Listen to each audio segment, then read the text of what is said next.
بسم الله الرحمن الرحيم نحمده ونصلي على رسوله الكريم أما بعد أعوذ بالله من الشيطان الرجيم بسم الله الرحمن الرحيم يا أيها الذين آمنوا اتقوا الله وقال النبي صلى الله عليه وسلم اتق الله حيثما كنت النبي صلى الله عليه وسلم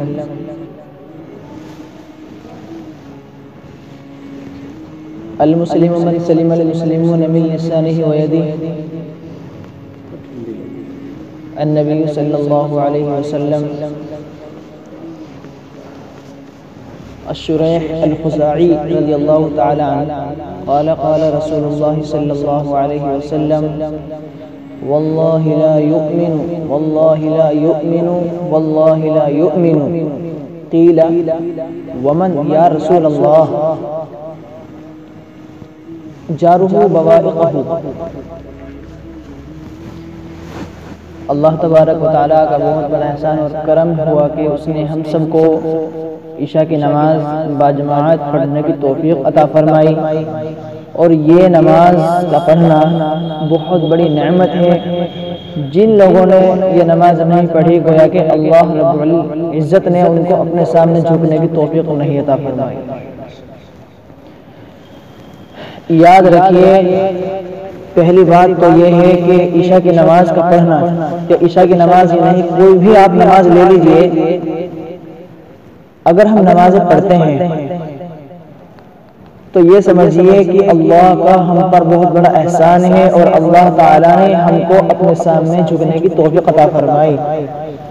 ورنہ کروڑوں لاکھوں کروڑوں انسان اس نعمت سے محروم ہیں، اور اللہ نے ان کو محروم کر دیا.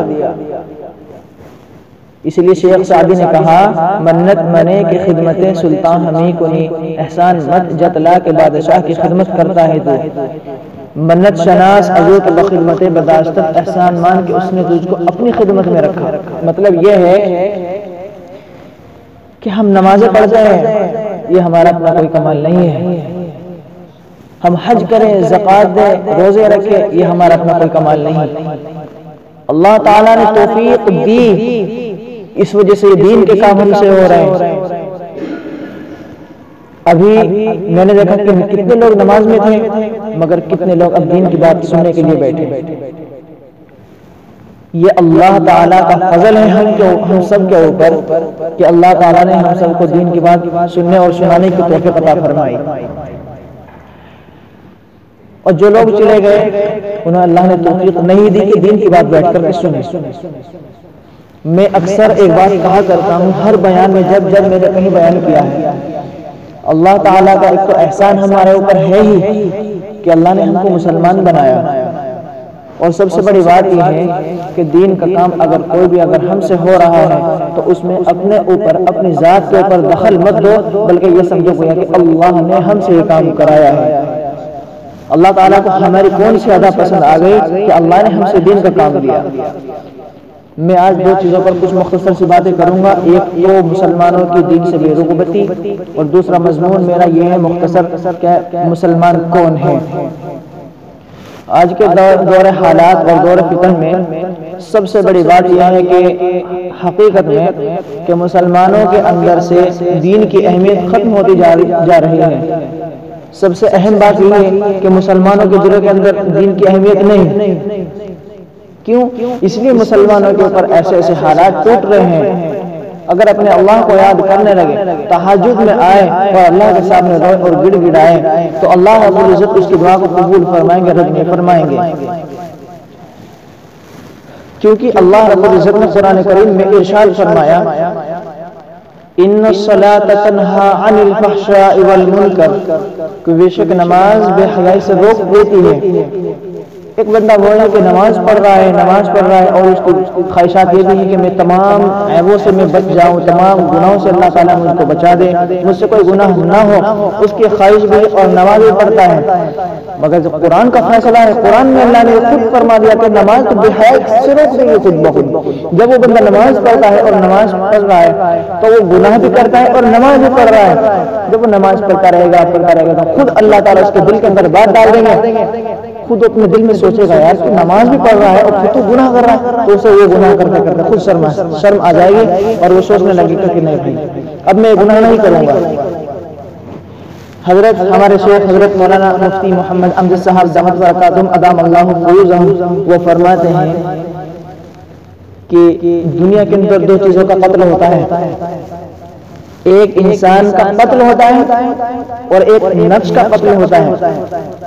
اگر انسان نے انسان کا قتل کیا، اس کا جو لہو بہے گا، خون بہے گا، وہ تو سب کو دیکھے گا کہ خون بہ رہا ہے اس کا اور اس نے اس کو قتل کر دیا۔ مگر نفس کا جو قتل ہوگا اور اس کا جو خون بہے گا وہ صرف اللہ کے علاوہ اس کو کوئی دیکھ نہیں سکتا۔ میں نے قرآن کریم کی ایک آیت پڑھی، یا ایھا الذین آمنوا اتقوا اللہ، اے ایمان والو اللہ سے ڈرو۔ مطلب یہ ہے نفس کے قتل کا مطلب یہ ہے، آپ کو مثال سے میں سمجھاتا ہوں۔ بعض لوگ کیا کرتے ہیں کہ نماز نہیں پڑھتے، اللہ تعالیٰ ہم سب امت مسلمہ کو سب سے پکا نمازی بنائے، دین کا داعی بنائے۔ ایک آدمی ہے جو شراب پیتا ہے، مسلمان ہے، شراب پیتا ہے، جوا کھیلتا ہے۔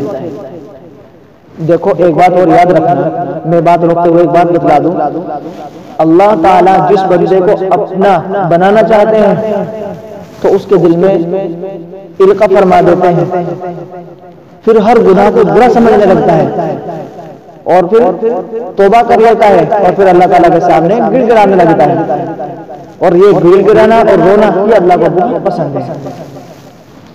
تو ایک بندہ تو وہ ہے کہ جو شراب پیتا ہے اور جوا کھیلتا ہے، مگر کیا کرتا ہے کہ اس کی خواہش ہوئی کہ بھائی میں اس کو چھوڑ دوں۔ یہ میں وہ بتلا رہا ہوں کہ نفس کا قتل کیسے کیا جاتا ہے اور کیسے نفس کا قتل ہوتا ہے۔ تو اب اس کی خواہش ہوئی کہ بھائی میں کسی بھی طرح بھی شراب کی مجھے عادت پڑ گئی، میں اس کو چھوڑ دوں، کیسے چھوڑوں؟ اب اس نے نماز پڑھنا شروع کیا، نماز پڑھتا رہا اور شراب بھی پی رہا۔ تو اس نے ہمت اور ارادہ کر لیا کہ انشاءاللہ اب میں اس کو ہاتھ تک بھی نہیں لگاؤں گا۔ اب طبیعت بہت زیادہ گھر سے مزل لائی کہ نہیں تو آج پینا، پھر نہیں پینا، آج پینا، پھر کبھی نہیں پینا، پھر کبھی اس کو ہاتھ نہیں لگانا۔ اب اس نے ارادہ کر لیا کہ میں اب اس کو ہاتھ نہیں لگاؤں گا۔ اب اس نے اس کے بعد اس کو ہاتھ نہیں لگایا، حالانکہ اس کی طبیعت کر رہی، یہی نفس کا قتل ہے، طبیعت کر رہی گناہ کی طرف جانے کی، طبیعت بہت زیادہ کر رہی ہے کہ چل پی لے، آج پی لے، پھر کبھی مت پینا، مگر وہ جا نہیں رہا۔ دل کے اندر اللہ تعالیٰ کا خوف ہے، یا ایھا الذین آمنوا اتقوا اللہ۔ اور اللہ کے نبی صلی اللہ علیہ وسلم نے ارشاد فرمایا، قال النبی صلی اللہ علیہ وسلم اتق اللہ حیثما کنت۔ اللہ کے نبی نے ارشاد فرمایا کہ تم جہاں کہیں بھی رہو اللہ تعالیٰ سے ڈرتے رہو، سفر میں ہو، گھر میں ہو، حجر میں ہو، مسجد میں ہو، باہر ہو، کہیں بھی ہو، دل کے اندر اللہ کا خوف ہو بس۔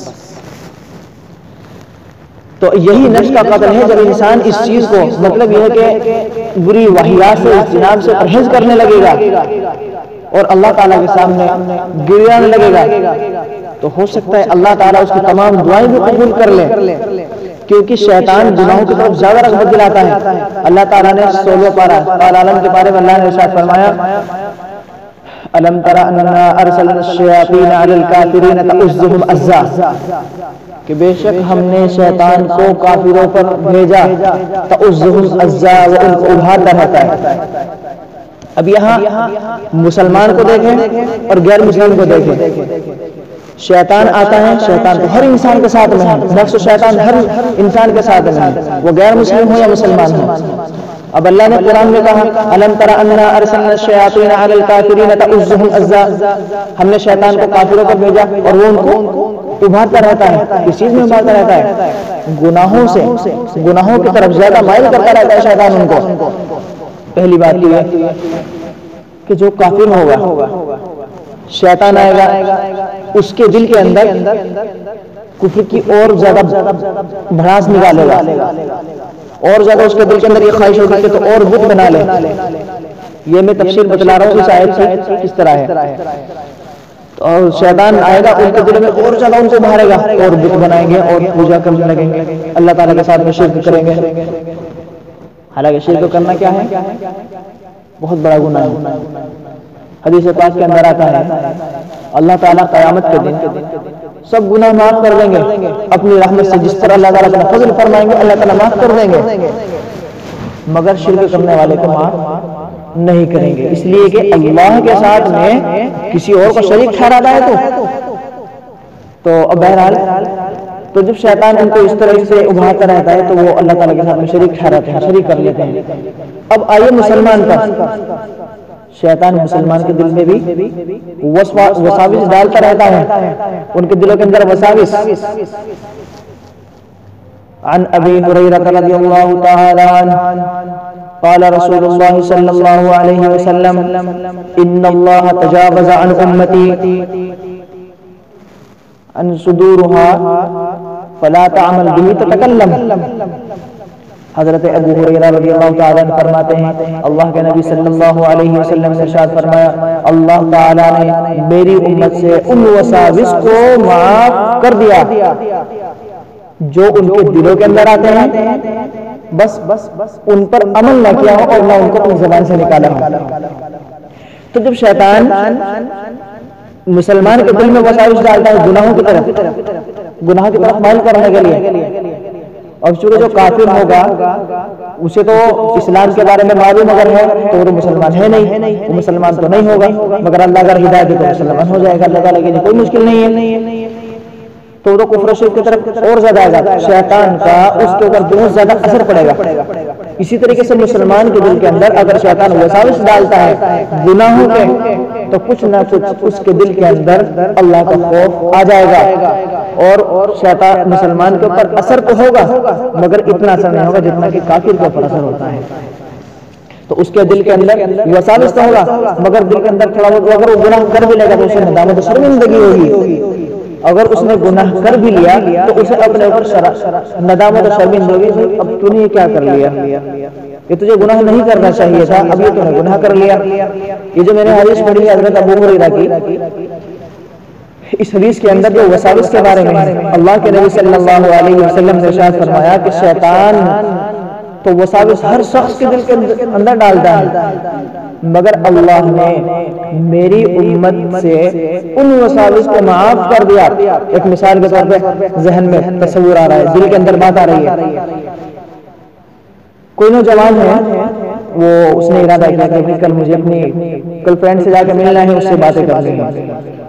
گناہ ہے نا، غیر محرم سے بات کرنا کانوں کا زینا، آنکھوں سے دیکھنا آنکھوں کا زینا، زبان سے بولنا زبان کا زینا، ہاتھوں سے اس کے ہاتھ کو پکڑنا ہاتھ کا زینا، پیر سے اس کی طرف چل کر کے جانا پیروں کا زینا.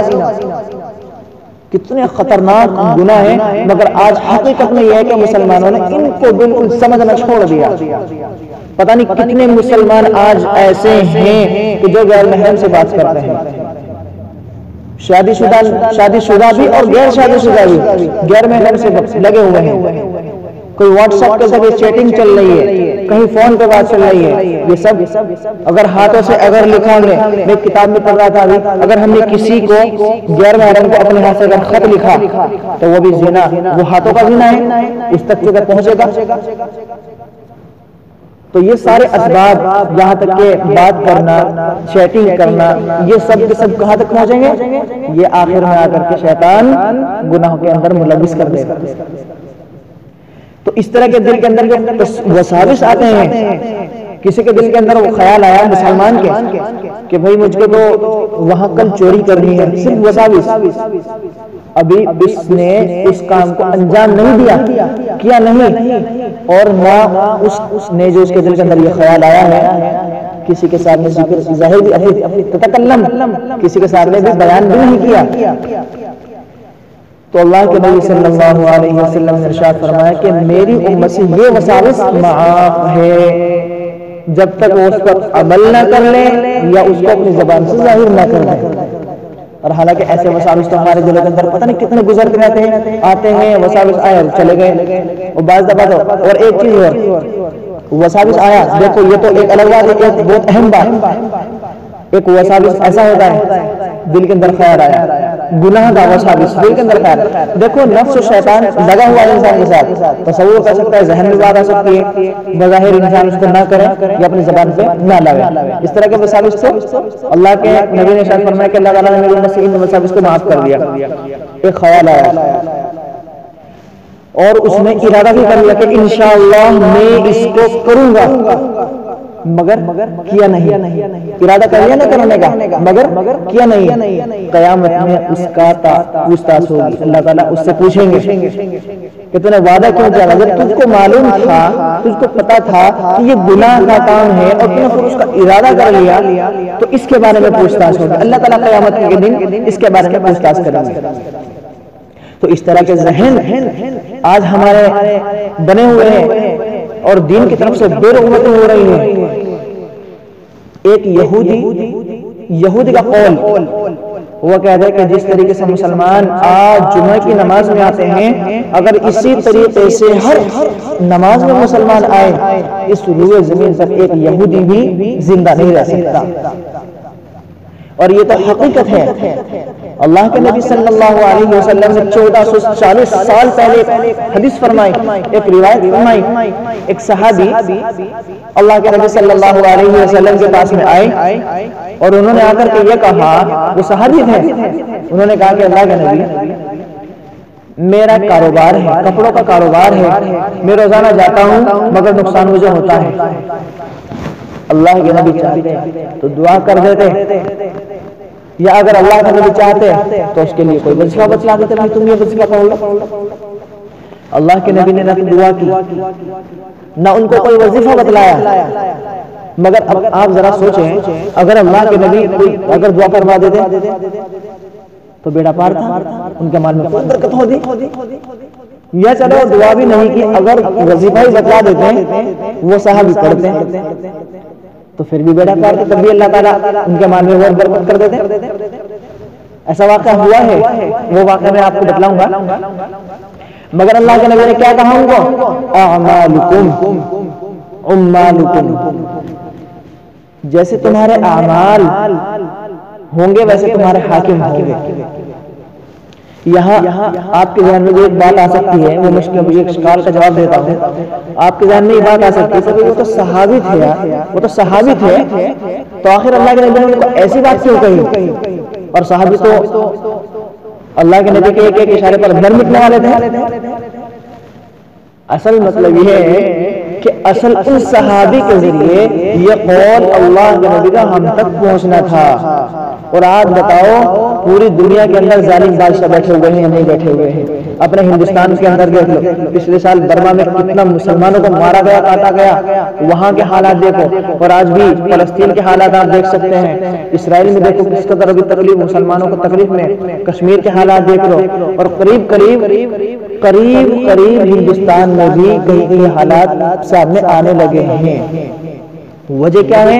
وجہ یہی ہے مسلمانوں نے دین کو چھوڑ دیا، نمازوں کو پیٹ پیچھے ڈال دیا، قرآن کو چھوڑ دیا، قرآن کریم کی تلاوت نہیں کرتے۔ آخر مسلمان یہ بھول گئے کہ آخر ہم کو مرنا ہے، قبر میں جانا ہے، اللہ کے سامنے جانا ہے۔ حضرت حذیفہ، حضرت زید، ایک صحابی حضرت زید بن ثابت رضی اللہ تعالیٰ عنہ فرماتے ہیں کہ ایک مرتبہ اللہ کے نبی صلی اللہ علیہ وسلم نجار کے باغ کے قریب سے گزر رہے تھے اپنے کچر کے اوپر سے، اور بہت سارے صحابہ تھے، یہ میں آپ کو حدیث سنا رہا ہوں، حدیث ہے یہ۔ حضرت زید بن ثابت رضی اللہ تعالیٰ عنہ فرماتے ہیں کہ اللہ کے نبی نجار کے باغ کے پاس سے گزر رہے تھے اپنے کچر کے اوپر سے، اور بہت سارے صحابہ بھی تھے۔ تو جب گزر رہے تھے تو اتفاق سے اللہ کے نبی صلی اللہ علیہ وسلم کا جو کچر تھا وہ ایسا بدکا کہ صحابہ کو ڈر ہو گیا، صحابہ گھبرانے لگے کہ اب اللہ کے نبی گر گئے تو کیا ہوگا، کیونکہ وہ تو اس قدر بے حد محبت کیا کرتے تھے اللہ کے نبی صلی اللہ علیہ وسلم سے، تو ان کو خطرہ ہو گیا کہ اب اللہ کے نبی گر نہ جائے۔ ایک دم اللہ کے نبی رکے، اللہ کے نبی صلی اللہ علیہ وسلم نے دیکھا آگے تھوڑا چل کر کے کہ چند قبریں ہیں، چند قبریں ہیں۔ اللہ کے نبی نے پوچھا ان قبروں کے بارے میں جو صحابہ سے کہ یہ بتاؤ کہ ان قبروں کے بارے میں کوئی جانتا ہے؟ تو ایک شخص نے کہا کہ یا رسول اللہ میں جانتا ہوں۔ اللہ کے نبی نے کہا کہ ان کی موت کیسے واقع ہوئی؟ تو اس صحابی نے کہا کہ اللہ کے نبی اللہ کے نبی نے پوچھا کہ ان کی موت جو واقع ہوئی ہے ایمان کی حالت میں ہوئی ہے یا شرک کی حالت میں ہوئی ہے؟ دیکھو یہ واقعہ بڑا عجیب و غریب ہے، اور یہ واقعہ جب ابھی حدیث میں ایک کتاب ہے الفیۃ الحدیث، یہ درسی کتابیں پڑھائی جاتی ہے، یہ حدیث جب حقیقت میں پڑھ رہا کہ دل بالکل ایسا ہوا کہ رونے جیسا۔ تو اللہ کے نبی نے پوچھا کہ بھائی ان کی موت کیسے واقع ہوئی؟ انہوں نے کہا کہ ان کی جو موت واقع ہوئی ہے وہ شرک کی حالت میں موت واقع ہوئی ہے، شرک کی حالت۔ اللہ کے نبی صلی اللہ علیہ وسلم نے اپنے ان صحابہ سے فرمایا کہ یہ جو قبریں ہیں ان کی قبروں میں عذاب دیا جا رہا ہے۔ اللہم احفظنا من کل بلاء الدنیا وعذاب الآخرة وعذاب القبر۔ اللہ تعالی ہم سب کی عذاب قبر سے اور عذاب آخرت سے اللہ تعالی ہم سب کی حفاظت فرمائے۔ تو اللہ کے نبی نے فرمایا کہ ان کی قبروں میں عذاب دیا جا رہا ہے، اور چونکہ جب قبروں میں مردے کو عذاب دیا جاتا ہے انسان اور جناتوں کے علاوہ تمام مخلوقات ان کی آوازیں سنتی ہیں، تمام مخلوقات۔ تو اللہ کے نبی صلی اللہ علیہ وسلم نے فرمایا کہ تم پناہ مانگو، تو انہوں نے کہا کہ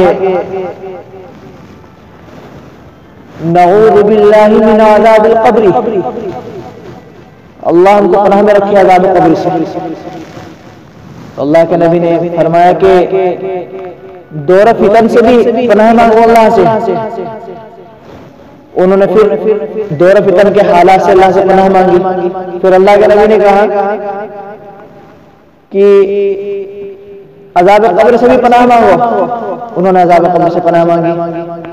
پھر اللہ کے نبی نے کہا کہ دجال کے فتنے سے بھی پناہ مانگو، پھر انہوں نے دجال کے فتنے سے بھی پناہ مانگی۔ حضرت عثمان رضی اللہ تعالی عنہ جب قبر کے پاس سے گزرا کرتے تھے بہت زیادہ روتے تھے، اتنا زیادہ روتے تھے، اتنا زیادہ روتے تھے، یبل لحیتہ، وہ اپنی داڑھی کو تر کر لیا کرتے تھے آنسو میں۔ تو کسی نے ان سے پوچھا کہ عثمان آپ ایک بات تو بتائیے کہ آپ خود جنت اور جہنم کا ذکر کرتے ہیں، آپ روتے نہیں، اتنا نہیں روتے، آپ روتے ہی نہیں، مگر جب قبر کا سوال آپ کے سامنے ہوتا ہے یا آپ قبرستان کے پاس سے گزرتے ہیں تو آپ کے آنسوں کی لڑی رکتی ہی نہیں۔ اس کی وجہ کیا ہے؟ حضرت عثمان رضی اللہ تعالیٰ نے فرمایا کہ میں نے اللہ کے نبی صلی اللہ علیہ وسلم سے سنا ہے کہ قبر آخرت کی منزلوں میں سے سب سے پہلی منزل ہے، اور یہی قبر اگر انسان اس میں سے نکل گیا، سوال جواب کیا اس نے دے دیے، سوالوں کے جواب دے دیے، تو آخرت کی تمام منزلیں اس کی اس سے بھی آسان گزر جائے گی۔ اور اگر انسان اس میں پھنس گیا تو آخرت کی جو دوسری یعنی قبر کے علاوہ جو دوسری منزلیں ہوں گی اس سے بھی کہیں زیادہ سخت ہوگی۔ ایک روایت میں آتا ہے کہ جب مومن بندے سے قبر کے اندر سوال کیا جاتا ہے تو اس سے پوچھا جاتا ہے من ربک، آپ کا رب کون ہے؟ خوشی بخوشی کہہ دیتا ہے ربی اللہ، میرا رب اللہ ہے۔ پھر سوال ہوتا ہے ما دینک، آپ کا دین کیا ہے؟ وہ خوشی بخوشی کہہ دیتا ہے دین اسلام۔ پھر اس کو اللہ کے نبی صلی اللہ علیہ وسلم کا چہرہ انور دکھایا جاتا ہے، اور فرشتے پوچھتے ہیں من ھذا الرجل، اس شخص کے بارے میں تمہارا کیا کہنا ہے؟ تو وہ کہتا ہے ورسولہ عبداللہ، یہ تو اللہ کے بندے ہیں اور اس کے رسول ہیں، میرے نبی ہیں۔ تو پھر فرشتے پوچھتے ہیں کہ تم نے ان کو کیسے پہچانا کہ تمہارے نبی ہیں؟ پھر وہ جواب دیتا ہے کہ میں نے ان کو اس طریقے سے پہچانا ہے کہ یہ ان کے اوپر ایک کتاب نازل ہوئی تھی قرآن کریم، میں نے اس کی تلاوت کی، اس میں نے پڑھا تو غیب سے آواز آئے گی افرشوہ من الجنہ البشوہ من الجنہ وافتحوا له بابا من الجنہ، اس کو جنت کے کپڑے پہنا دو، اس کی قبر میں جنت کا بچھونا بچھا دو، اور اس کی قبر میں جنت کی کھڑکیاں کھول دو۔ پھر دوسرے شخص سے سوال ہوتا ہے جس نے دنیا میں نہ نماز پڑھی، نہ روزہ رکھی، نہ زکوٰۃ ادا کی، حج فرض تھا حج ادا نہیں کیا، من ربک، آپ کا رب کون ہے؟ وہ کہتا ہے لا ادری، میں نہیں جانتا۔ پھر سوال ہوگا ما دین کا، آپ کا دین کیا ہے؟ وہ کہتا ہے میں نہیں جانتا، لا ادری، میں نہیں جانتا۔ پھر اللہ کے نبی صلی اللہ علیہ وسلم کا چہرہ انور دکھایا جائے گا اس شخص کو، تو اس سے پوچھا جائے گا یہ جو شخص ہے ان کے بارے میں تمہارا کیا خیال ہے؟ تو وہ کیا کہے گا؟ میں نہیں جانتا۔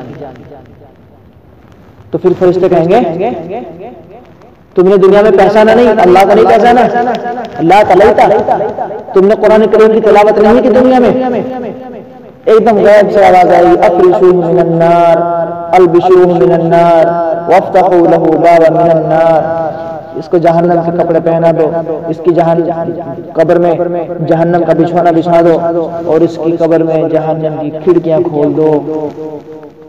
اب آپ ذرا اندازہ لگائیں کہ جب دنیا میں ہم ایک ذرا سا اگر ایک تیز لال کوئلہ اگر ہاتھ پہ رکھ دے گا اس کو ہم برداشت نہیں کر سکتے، اور جو جہنم کی آگ ہوگی دنیا کی 70 گنا زیادہ سخت، تو اس کو کیسے برداشت کیا جائے گا؟ یہ بڑی سوچنے اور سمجھنے والی بات ہے، مگر آج مسلمان اس سے بہت زیادہ غافل ہیں، بالکل بھول گئے کہ آخر ہم کو مرنا ہے، آخر ہم کو اللہ کے سامنے جواب دینا ہے، قبر میں جانا ہے۔ حالانکہ حضرت عثمان رضی اللہ تعالی عنہ یہ وہ صحابی ہیں جن کو اللہ کے حبیب صلی اللہ علیہ وسلم نے دنیا میں جنت کی بشارت سنائی، مگر اتنے روتے تھے، اتنے ڈرتے تھے، اور آج ہم ہیں ہمارے دلوں کے اندر سدا برابر بھی اللہ تعالیٰ کا خوف نہیں رہا، کیونکہ اگر اللہ کا خوف ہوتا تو سب پوری مسجد بھری ہوئی ہوتی، اللہ کے سامنے جھکے ہوئے ہوتے، اللہ کے سامنے روتے ہوئے ہوتے، اللہ کے سامنے گر گڑاتے ہوئے ہوتے، مگر آج ہمارے دلوں کے اندر خوف ہی نہیں۔ اس لیے پہلی بات تو یہ، اپنی بات کو میں ختم کرتا ہوں، ایک دو بات میں بتلا کر، پہلی بات یہ ہے کہ انسان جب رات کو سوئے تو اپنا محاسبہ کرے، آج میں نے پورے دن میں کیا کیا، کتنی نیکیاں کی اور کتنے گناہ مجھ سے ہوئے۔ بہرحال بظاہر ہے صبح سے لے کے شام تک ہم سے گناہ ہی گناہ ہوتے ہیں، نیکیاں تو بہت کم ہوتی ہوں گی۔ اور باقی میں نے قرآن کریم کی ایک آیت پڑھی اور ایک حدیث پڑھی تھی، اس پہ کچھ باتیں ہوئی، مگر جو میں نے دوسری حدیث پڑھی تھی اس پہ کچھ بات نہیں ہوئی۔ میں نے حدیث پڑھی تھی من سلم المسلمون من لسانہ و یدہ، کہ مسلمان کون ہیں۔ اصل بس ایک دو بات مختصر سے میں بتلاؤں، اور یاد رکھیے کہ دنیا میں آج یہ یاد بہت زیادہ ہو گیا کہ ایک مسلمان دوسرے مسلمانوں کو تکلیف پہنچانے میں بہت زیادہ لگا ہوا ہے، اپنے دکھ کو نہیں دیکھتا، دوسرے کے سکھ سے وہ خود پریشان ہے۔ کیوں؟ دل میں حسد بھرا ہوا ہے، دوسروں کو تکلیف دینے میں لگا ہوا ہے۔ پہلے خود کو دیکھے کہ بھئی میرے میں کیا کہ کتنی برائیاں اور کتنے عیب چھپے ہوئے ہیں، میں دوسروں کو کیوں دیکھوں؟ تو صحابہ نے پوچھا تھا کہ اللہ کے نبی، بھئی میں اپنی آخری بات کر رہا ہوں، اس کے بعد اپنی بات ختم کرتا ہوں، کہ اللہ کے نبی ہم کو یہ بتائیے کہ مسلمان کون ہیں، من مسلمون، مسلمان کون ہیں؟ اللہ کے نبی صلی اللہ علیہ وسلم نے ارشاد فرمایا من سلم المسلمون من لسانہ و یدہ، مسلمان تو وہ ہے جس کی زبان اور ہاتھ کی اعضاء سے دوسرے مسلمان محفوظ رہے۔ اور حضرت شریح الخزاعی رضی اللہ تعالیٰ عنہ فرماتے ہیں کہ اللہ کے نبی صلی اللہ علیہ وسلم نے ارشاد فرمایا اللہ کی قسم ایمان والا نہیں، اللہ کی قسم ایمان والا نہیں، اللہ کی قسم ایمان والا نہیں، 3 مرتبہ فرمایا۔ تو قیلا کہا گیا، مطلب صحابہ نے پوچھا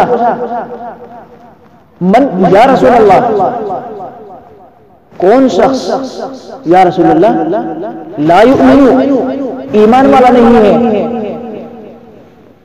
جارو بوائقہ، اللہ کے نبی نے ارشاد فرمایا کہ وہ جس کا پڑوسی اس کی تکلیفوں سے محفوظ نہیں ہے۔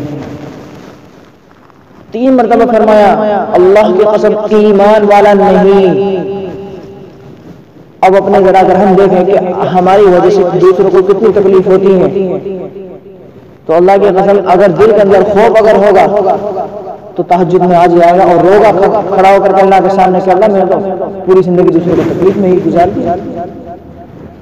ایک مرتبہ حضرت محمد مصطفیٰ صلی اللہ علیہ وسلم نے حضرت عائشہ سے پوچھا کہ اے عائشہ تجھے چھوٹ ہے، اجازت ہے، آج تو مجھ سے جو پوچھنا چاہتی ہے میں تمہیں اس کا جواب دینا چاہوں گا، آج جو تم مجھ سے سوال کرو گی میں تمہیں اس کا جواب دوں گا۔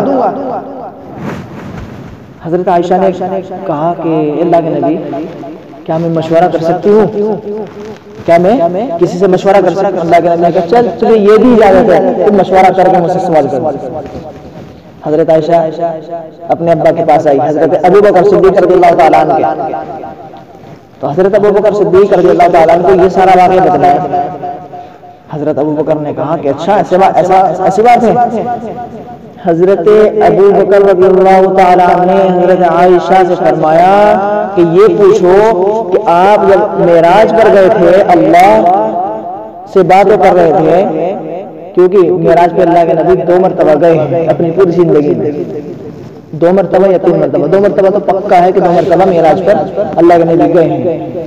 اللہ کے سامنے روبرو جاتے ہوئے ایک روایت کے مطابق ہے کہ 80,000 سوال جواب ایک رات میں ہوئے۔ بہرحال وہ تو لمبا واقعہ ہے۔ تو حضرت ابوبکر نے یہ بات کہی کہ یہ جا کر کے پوچھو کہ جب اللہ تعالیٰ کے ساتھ آپ کی گفتگو ہو رہی تھی، راز و نیاز کی باتیں ہو رہی تھی، ان میں سے ایک بتلا دے، ان میں سے ایک بتلا دے بس۔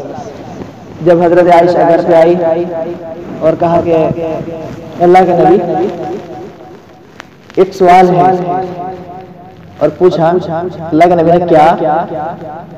کہا کہ جب آپ معراج پر گئے تھے اور اللہ سے آپ کی راز و نیاز کی باتیں ہو رہی تھی، ان میں سے آپ ایک بتلا دو۔ اللہ کے نبی مسکرائے اور کہا ایسا لگتا ہے کہ کسی بڑے آدمی کا سوال ہے، کسی عقل مند نے سوال کیا ہے، یہ تمہارا سوال نہیں ہے عائشہ۔ تو حضرت عائشہ نے کہا کہ یہ میرے ابا جان نے مجھ کو بتلایا۔ کہا بہرحال اب ٹھیک ہے۔ تو اللہ کے نبی صلی اللہ علیہ وسلم نے ایک راز کی بات بتلائی جو اللہ کے روبرو باتیں ہو رہی تھی۔ ایک راز کی بات کیا، اور وہ یہ کہ جو شخص میرے بندے کا دل خوش کر دے گا میں قیامت کے دن اس کو بغیر حساب کتاب سے جنت میں داخل کروں گا۔ آج کے دور میں کسی انسان کا دل کو خوش کرنا کوئی زیادہ مشکل نہیں ہے، بہت آسان ہے۔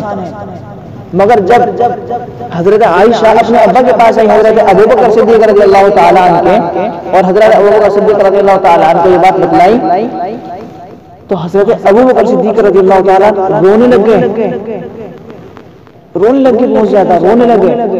حضرت عائشہ نے کہا کہ ابا جان، تو اس کے بعد میں انہوں نے حضرت ابوبکر نے کہا کہ یہ بات تو ٹھیک ہے کہ کسی کے دل کو خوش کرنا اللہ سے جنت عطا کرے گا، مگر اس کا الٹا دیکھو ذرا، اگر کسی کا دل دکھایا تو جنت میں جائے گا، جہنم میں جائے گا۔